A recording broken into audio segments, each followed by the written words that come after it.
О 12:30 полковник Андрій Лисенко, речник адміністрації президента з питань антитерористичної операції. Наступний наш брифінг о 9:30. Дякую всім. Шановні колеги, ми продовжуємо наш робочий день. Тема наступного брифінгу – візит французьких депутатів до Криму як порушення міжнародного права і як пляма на репутації Франції. Я запрошую до слова Олів'є Ведріне, який є європейським експертом. Ladies and gentlemen, thank you for coming. This is always for me a great pleasure to be here and to talk about the situation in Europe and in Ukraine. Yes, as you know, a few days ago, some parliamentarians, French parliamentarians, went to Crimea. The reaction in France is very strong. And for a lot of Frenchmen, this is a shame. First, we have to talk about international law. If I see the resolution of UN and in the way of thinking of UN, the travel of the French parliamentarians in Crimea is a violation of international law. First, violation of international law, violation of UN resolution. If we have to talk about those parliamentarians, there were 10, and the leader was Mr. Mariani, former Minister of Transport of the government of Sarkozy, but also Vice President of Dialogue Franco-Russe. Dialogue Franco-Russe is a French association sponsored by the Kremlin and very, very close from Kremlin. Then Dialogue Franco-Russe is like a lobbying agency of Russia in Paris, in business area and in political area. A large part, around 90% of those parliamentarians come from right parties, but very, very, not can say extreme right party, but very conservative. Some of them come from extreme right party. A large part of them are against the European Union because a lot of them voted against the European Budget Pact. Some of them was against a constitution for Europe in 2005.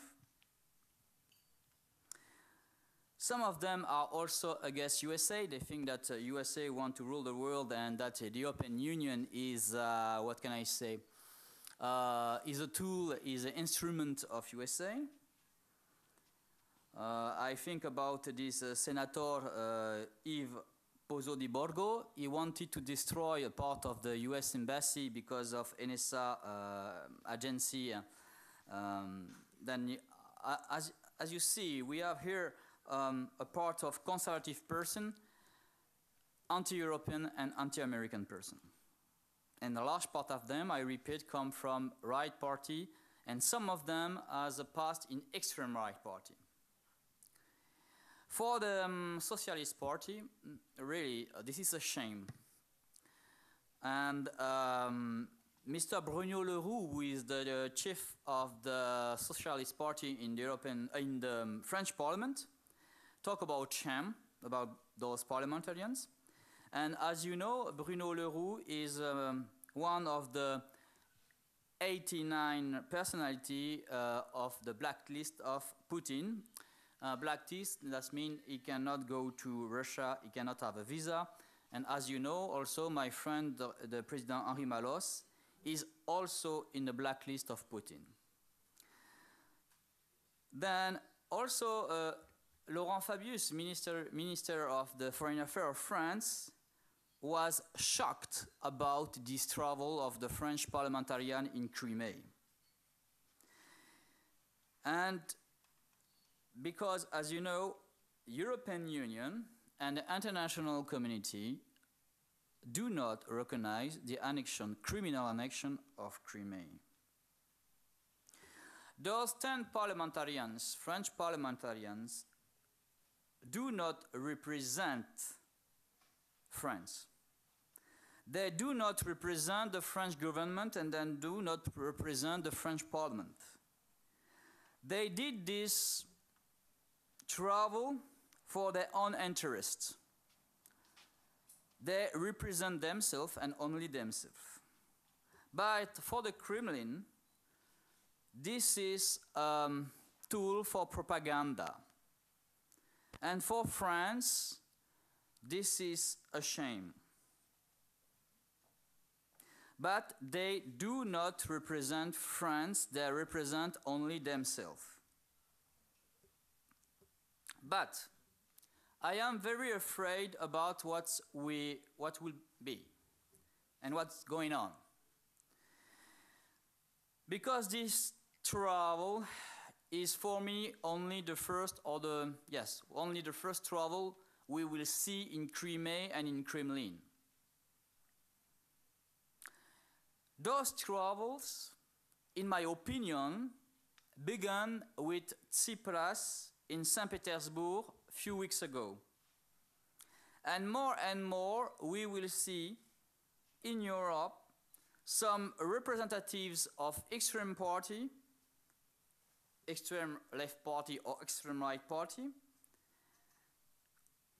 who will want to go to Crimea, to go to Moscow to receive the political support of Putin. Those personalities, political personalities from extreme right party, extreme left party, they see Putin like a leader, strong leader, who can face USA and destroy the European Union. Those personalities, those movements are against the European Union and also against USA. They also share another point. They really don't know what's going on in Russia. They don't know Russia, they don't speak Russian, they don't know the political vision of Putin, and they believe in the propaganda of the Kremlin. In this way, we have, with the parliamentarian, French parliamentarian, other people who want to come to Kremlin, and at first we received some information that some Italian parliamentarians want to go to Crimea and to Kremlin. They belong to the Five Stars movement. This is extreme left party. They are against capitalism, against USA, against European Union, and they belong to those marginal party, but very extreme left party, like Tsipras. We have in the same movement, you know, radicalism against the European Union, and they are looking for support. And those Italians, they want to go. They want to visit Crimea and Kremlin. They are invited in Crimea by the Vice President of the Foreign Affairs Commission of the Russian Senate, Andrei Klimov, the Italians. This delegation of Italian members, we think there will be around 9 or 10. The leader will be Alessandro Di Battista. And also we will have some conservatives from the North League with Sergio Divina. Sergio Divina belongs to, it's like Divina belongs to the North League. This is like part of a very nationalist way of thinking. But also we have other countries who want to go to Kremlin. We have also this national party, Jobbik, from Hungary. And they also are interested to go to Kremlin and to Crimea. And the man who wants to go there and the chief of this nationalist party, Party Jobbik, is Marton György, excuse me for the name, John György. And also he wants to go to Crimea and he wants to go to Kremlin. And another one, French, Nadine Morano, who is a woman, a European deputy. She's a founder of a group for a new dialogue with Russia in the European Parliament. She also said that she's interested to go to Crimea with some European deputy. Then we will have more and more organized travel to Crimea and to Kremlin for useful idiots. Those useful idiots, victims of the propaganda, or also, like some of them, they really believe in Putin and they do this travel for ideological aspects. But all those men and women are a danger for the European Union and for Ukraine and for the universal value of the French Republic, for the French parliamentarian. They are a danger for the state member of the European Union. Really, I want to underline that now we are in the other step of the war because we are in war. We are in war against two systems. One system is authoritarianism, and the other system is liberty, democracy, human rights, press freedom. And in this war, we are now in a next step. The war in Ukraine is now a war also against the European Union. Ukraine is a battlefield used by Russia to destroy the European Union.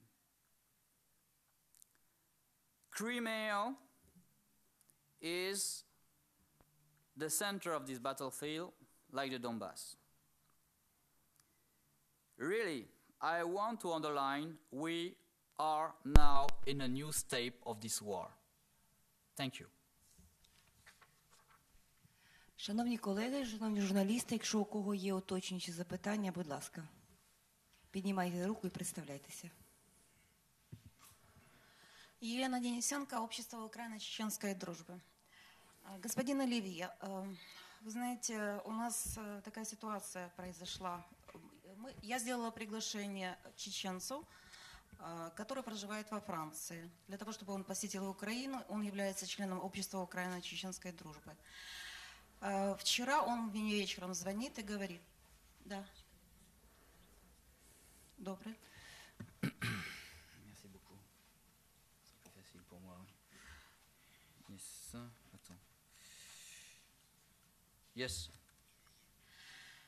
Елена Денисенко, Общество Украино-Чеченской дружбы. Господин Оливье, у нас сложилась ситуация не совсем приятная, и хотелось бы обратиться, возможно, к вам за помощью, либо за разъяснением. Я сделала приглашение чеченцу, который проживает во Франции. Он является членом Общества Украино-Чеченской дружбы. Вчера вечером он мне позвонил и рассказал следующее. Его вызвали представители власти Франции к себе на собеседование и настоятельно рекомендовали, чтобы он отказался от поездки в Украину, так как это может навредить Франции. Конечно, ситуация непонятная, странная. Он любит эту страну, признателен Франции за то, что предоставила беженство его и его семье. И мы все в замешательстве, как поступить, каким образом поездка в Украину может навредить Франции. Может быть, вы объясните, расскажете, подскажете, как быть в этой ситуации, ему и нам.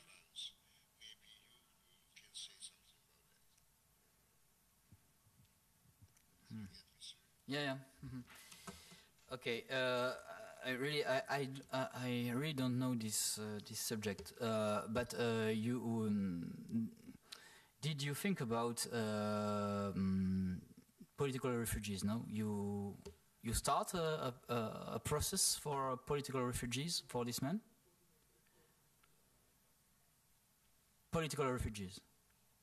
Yes. Он легально проживает в стране, то есть он даже отказывался, есть документы, он отказывался от российского гражданства, то есть он легально проживает, он, его семья, он работает. Я сделала приглашение официальное, то есть все процедуры проверки прошли успешно, и тем не менее вот так настоятельно рекомендовали не ехать в Украину. Он не собирается здесь воевать, он едет в общество Украино-чеченской дружбы. Заниматься, ну, я вообще не понимаю. Даже просто попутешествовать, получается, нельзя. D'accord, okay, excuse me, because it is very difficult to understand. Then it's very difficult to understand. He has the permission, he has not the permission to go to Ukraine. Non, c'est très difficile de comprendre. Ему рекомендовали не ехать в Украину, так как все, что связано с Украиной, может навредить Франции. Это ему официально сказали представители власти Франции.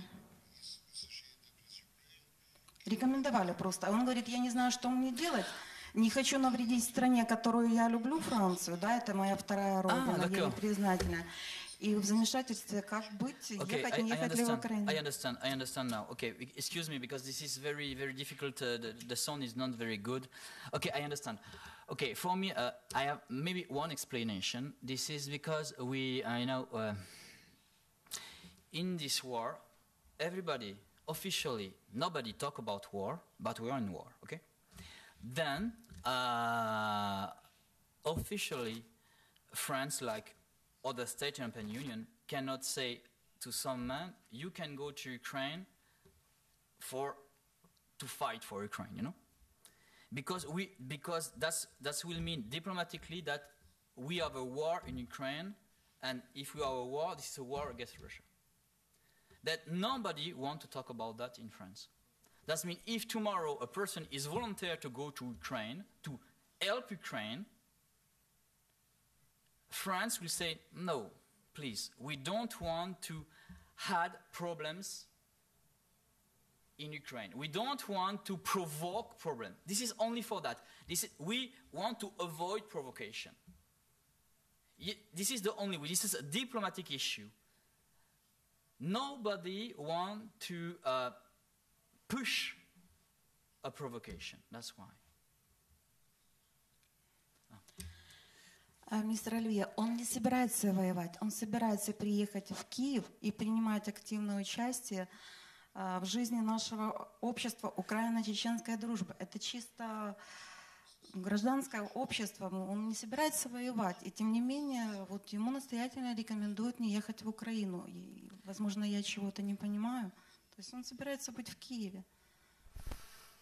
Вот такая странная ситуация. Простите. Okay, I understand. Okay, I understand, but I think in the way of thinking of some French representatives, maybe they think maybe he will go to fight. This is, maybe they think that, I don't know. But everybody is afraid, and nobody wants to take a decision, nobody wants to have problems, nobody wants to do provocation. And for you, to be frank, a Chechen, this is a very touchy problem in France.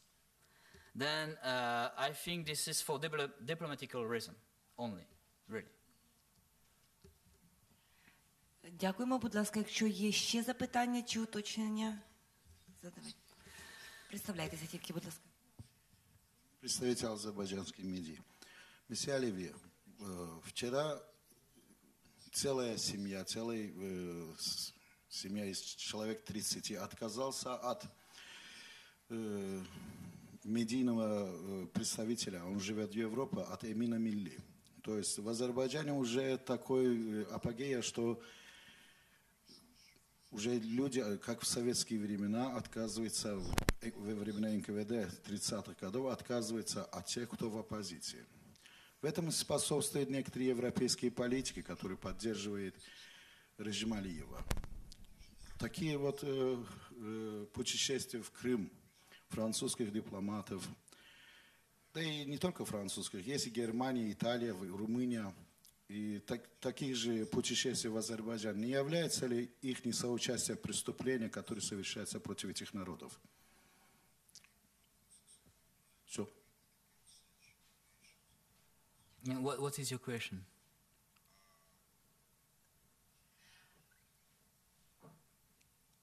T'as pas compris la question? C'est très très mauvais, le son est vraiment mauvais. Think about the support of Azerbaijan, the support in Europe. Si tout ça ne serait pas un crime contre les peuples concernés, contre les Azers, les autres, si les visites comme ça en Crimée ne seraient pas un crime. Alors, this is very interesting. Thank you for this question. Because the same people who were in Crimea are the same people who support Azerbaijan and Aliyev. They are the same. And this is for business reason and ideological reason. They are the same. Mariani also support Aliyev and went to Azerbaijan. As you know, I am persona non grata in Azerbaijan, and those men also support Azerbaijan. And they are the same.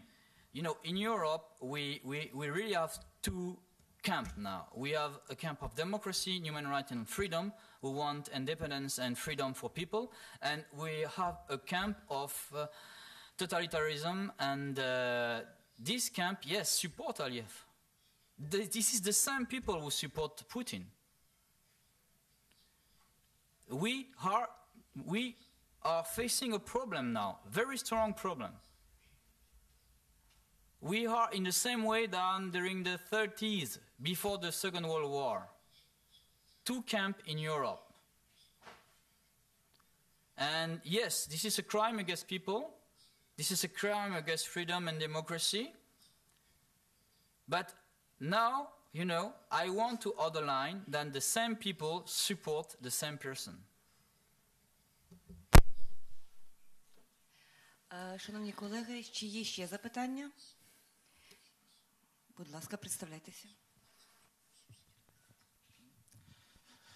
Hi, my name is Jean-Edouard.